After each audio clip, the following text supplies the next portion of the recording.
नमस्कार बच्चों मैंने आपका शिक्षा मनोविज्ञान के अंतर्गत पहला चैप्टर स्टार्ट कर दिया है। पहला चैप्टर है सीखना, जिसको अधिगम या इंग्लिश में लर्निंग के नाम से भी जाना जाता है। अभी तक मैंने आपको सीखने का अर्थ, सीखने की परिभाषा, सीखने की विशिष्ट प्रक्रियाएं और सीखने के नियम का विस्तार से वर्णन किया। कल मैंने आपको थॉर्नडाइक के 3 सीखने के नियम भी आपको विस्तार से बताया। तत्परता का नियम, अभ्यास का नियम और प्रभाव का नियम। आज से बच्चों मैं सीखने के सिद्धांत तथा विधियाँ जो 4 प्रकार की हैं उनके बारे में विस्तार से चर्चा करेंगे। बच्चों, सीखने के सिद्धांत तथा विधियाँ बहुत ही इम्पोर्टेंट है, एग्ज़ाम में पूछा जाता है। इसको बहुत ध्यान से सुनिएगा। अगर विद्यालय में होते तो और अच्छी तरह से समझ में आता, लेकिन मैं पूरी कोशिश करूँगी कि आपको ये सारे सिद्धांत और विधियाँ अच्छे से समझ में आ जाएं। मनोवैज्ञानिकों ने सीखने के संबंध में पशुओं पर अनेक प्रयोग किए हैं। इन प्रयोगों के फलस्वरूप सीखने के कई सिद्धांत प्रकाश में आए हैं। इन्हीं सिद्धांतों के आधार पर सीखने की विधियों की व्यवस्था की गई है।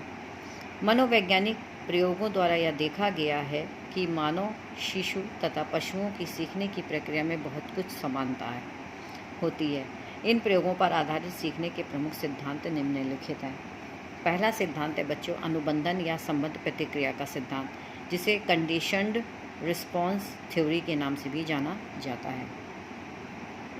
अनुबंधन या संबंध प्रतिक्रिया का सिद्धांत शरीर विज्ञान को इस सिद्धांत का आधार कहा जा सकता है। इस सिद्धांत का प्रतिपादन रूस के शरीर क्रिया विज्ञानी पावलोव ने किया था। बच्चों, एग्ज़ाम में पूछा जाता है, सभी सिद्धांत के प्रतिपादकों के नाम अच्छी तरीके से याद कर लीजिएगा, एग्ज़ाम में पूछा जाता है।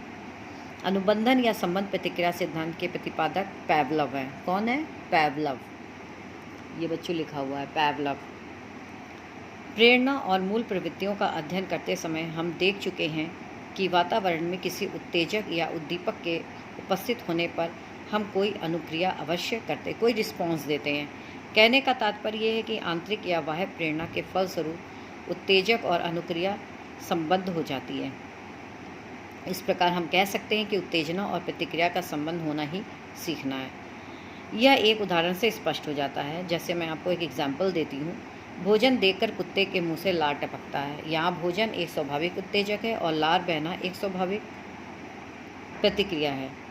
यदि स्वाभाविक उत्तेजक के साथ कोई कृत्रिम उत्तेजक, जैसे खाने के साथ घंटी बजाना भी कई बार प्रयोग किया जाए, तो कुछ दिनों के बाद भोजन को बिना देखे केवल घंटी की आवाज़ पर ही कुत्ता लार टपकाने लगता है।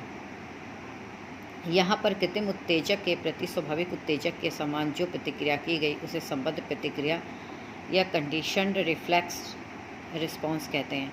इस संबंध में मनोवैज्ञानिक लैडल का विचार है कि संबंध सहज क्रिया में कार्य के प्रति स्वाभाविक उत्तेजक के बजाय एक प्रभावहीन उत्तेजक होता है, जो स्वाभाविक उत्तेजक से संबंधित किए जाने के कारण प्रभावपूर्ण हो जाता है। पावलोव ने एक कुत्ते पर प्रयोग किया। अब देखिए, पावलोव ने एक प्रयोग किया है कुत्ते पर। कैसे? इस परीक्षण में वह एक कुत्ते को प्रतिदिन क्या करते थे? एक निश्चित समय पर भोजन देते थे। एक कुत्ते को एक निश्चित समय पर भोजन देते थे। भोजन को देखते ही कुत्ते की लार टपकने लगती थी, क्योंकि कुत्ता बहुत भूखा है, इसलिए जैसे ही वो भोजन को देखता था उसके लार टपकने लगती थी। कुछ समय के बाद अब पावलोव ने क्या किया? भोजन देने के पहले घंटी बजाई।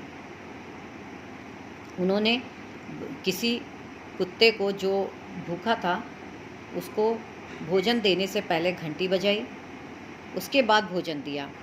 पावलोव ने भोजन देखकर लार बहने की स्वाभाविक प्रतिक्रिया को घंटी के कृत्रिम उत्तेजक से संबंधित कर दिया। अब देखो, भोजन और घंटी दोनों उत्तेजक संबद्ध हो गए, जिनके फलस्वरूप कुत्ता लार टपकाता है।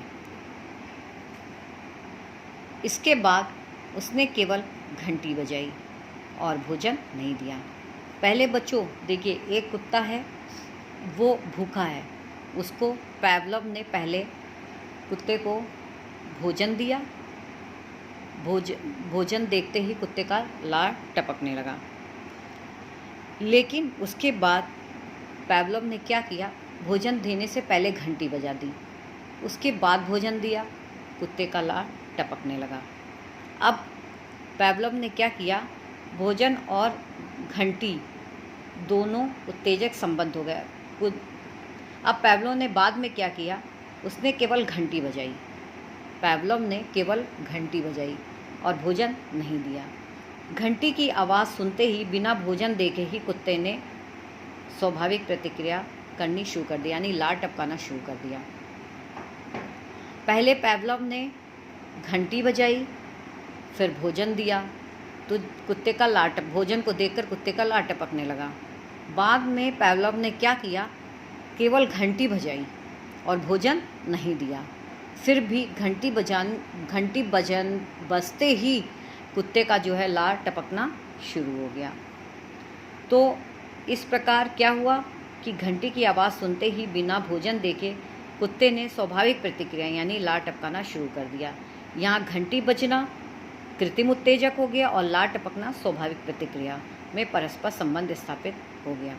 पहले स्वाभाविक उत्तेजक था यानी भोजन था स्वाभाविक उत्तेजक, और उसके बाद स्वाभाविक प्रतिक्रिया की कुत्ते ने।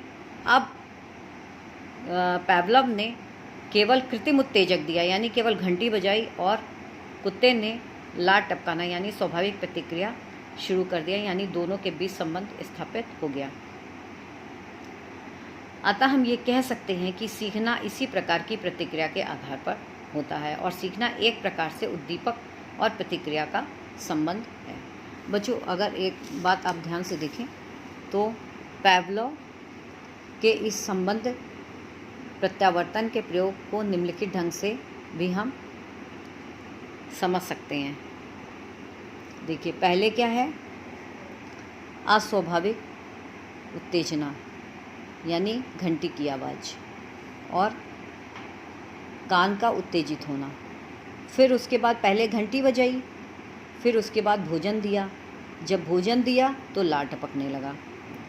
उसके बाद उन्होंने क्या किया, संबंध प्रत्यावर्तन स्थापित हो जाने के बाद स्वाभाविक उत्तेजना हुई, यानी उन्होंने केवल घंटी की आवाज़ दी, केवल घंटी बजाई, स्वाभाविक उत्तेजना यानी स्वाभाविक प्रतिक्रिया, घंटी बजाई, फिर भोजन दिया, उसके बाद लार टपकना शुरू हो गया। लेकिन एक समय के बाद ऐसा हुआ कि उन्होंने केवल घंटी बजाई और भोजन नहीं दिया, फिर भी कुत्ते ने लार टपकाना शुरू कर दिया, यानी कृत्रिम उत्तेजना उन्होंने दी और स्वाभाविक प्रतिक्रिया हो गई। इससे भी व्यक्ति सीखते हैं। कैसे? इसी प्रकार व्यक्ति भी संबंध सहज क्रिया यानी कंडीशन रिफ्लेक्स एक्शन द्वारा सीखते हैं। बालकों में भय, घृणा, प्रेम तथा आदतों का कारण यह संबंधीकरण ही होता है। जैसे उदाहरण के लिए बालक का अंधेरे या जानवर से भयभीत होना स्वाभाविक नहीं बल्कि कृत्रिम उत्तेजकों से संबंधित होने के कारण है। व्यवहारवादी मनोवैज्ञानिक वाटसन ने एक शिशु पर यह परीक्षण किया जो कि जानवरों से नहीं डरता था। ध्यान से सुनिएगा बच्चों, एक शिशु पर यह परीक्षण किया जो जानवरों से पहले नहीं डरता था और वह खरगोश के साथ खेलने में बहुत प्रसन्न होता था। एक दिन जब वह खरगोश के साथ खेल रहा था, एक डरावनी वाली ध्वनि की गई, ज़ोर ज़ोर से डरावनी वाली ध्वनि की गई। इससे बालक डर गया। इस क्रिया को जब वह जानवरों के साथ खेलता था कई बार दोहराया गया। जब भी वो जानवरों के साथ खेले, डरावनी वाली ध्वनि निकाल दी जाए। जब वो बच्चा वाटसन जो है वो किसी जानवर से खेले, तब डरावनी वाली ध्वनि निकाल दी जाए। अब क्या हुआ बच्चों, देखिए, इस क्रिया को जब वह जानवरों के साथ खेलता था तो कई बार दोहराया गया।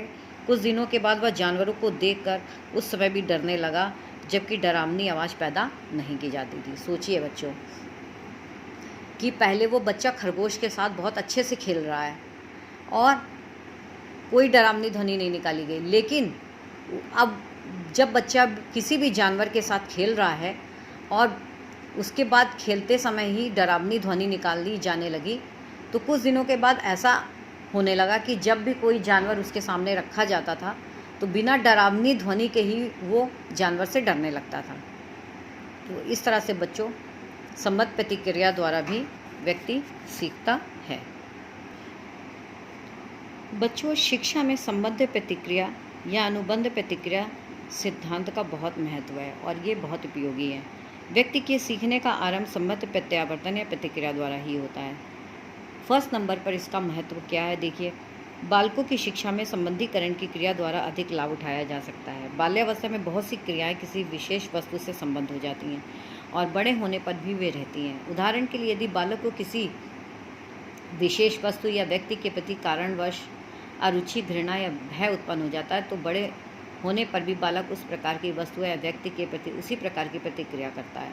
बालकों को सदा अच्छी बातें सिखाने के लिए संबंधीकरण का प्रयोग सतर्कता से करना चाहिए। बच्चों, सेकंड नंबर पर है, यह विधि बुरी आदतों, आचरण एवं व्यवहार को बदलने में सहायता करती है। तीसरा, इस विधि की सहायता से भय संबंधी मानसिक रोगों का उपचार किया जा सकता है। फोर्थ, अनुशासन स्थापित करने के दंड और पुरस्कार के सिद्धांत इसी विधि पर आधारित है। फिफ्थ, यह विधि बालकों के समाजीकरण में तथा वातावरण से समायोजन करने में सहायता देती है। सिक्स, सामाजिक तथा असामान्य मनोविज्ञान के विद्वानों ने इस सिद्धांत के आधार पर अनेक विषयों की व्याख्या की। समूह निर्माण में तथा व्यक्ति के असामान्य व्यवहार की व्याख्या करने में इस सिद्धांत से सहायता ली जा सकती है। क्रो का विचार है, यह विधि उन विषयों की रक्षा के लिए उपयोगी है जिनमें चिंतन की आवश्यकता नहीं होती, जैसे सुलेख और अक्षर विन्यास। सेवेंथ, यह सीखने की स्वाभाविक विधि है। बालक को इस विधि से सीखने का सदा अवसर मिलता रहता है। एट्थ, आज शिक्षण में जो शब्द दृश्य उपकरणों का प्रयोग किया जाता है वह भी इसी विधि पर आधारित है। नाइन्थ, इस विधि की सहायता से घर तथा विद्यालय में होने वाली सीखने की क्रियाओं को सरलतापूर्वक स्पष्ट किया जा सकता है। बालकों से अनुकूल कार्य कराने के लिए इस विधि का ठीक से प्रयोग करना चाहिए। इस विधि की शिक्षण कार्य में बहुत उपयोगिता है। 11, स्किनर महोदय ने इस विधि के महत्व पर इन शब्दों में प्रकाश डाला है, संबंध सहज क्रिया एक आधारभूत सिद्धांत है जिस पर सीखना निर्भर रहता है। तो बच्चों, आज मैंने आपको अनुबंधन या संबंध प्रतिक्रिया का सिद्धांत समझाया है, जिसके प्रतिपादक पैवलोव हैं और उन्होंने कुत्ते पर प्रयोग किया था। शिक्षा में भी इस सिद्धांत की बहुत उपयोगिता है, जिसके बारे में मैंने आपको अभी ये डिटेल में बताया। अब कल बच्चों मैं आपको प्रयास एवं त्रुटि के द्वारा कैसे सीखा जाता है, जिसके प्रतिपादक थॉर्नडाइक हैं, इन्होंने बताया है बिल्ली पर प्रयोग करके, जो मैं आपको कल विस्तार से बताऊंगी। प्रयास एवं त्रुटि का सिद्धांत, जिसके आधार पर बच्चों को सिखाया जाता है, ये एक सिद्धांत। कल आप इसके लिए तैयार रहिएगा। धन्यवाद बच्चों।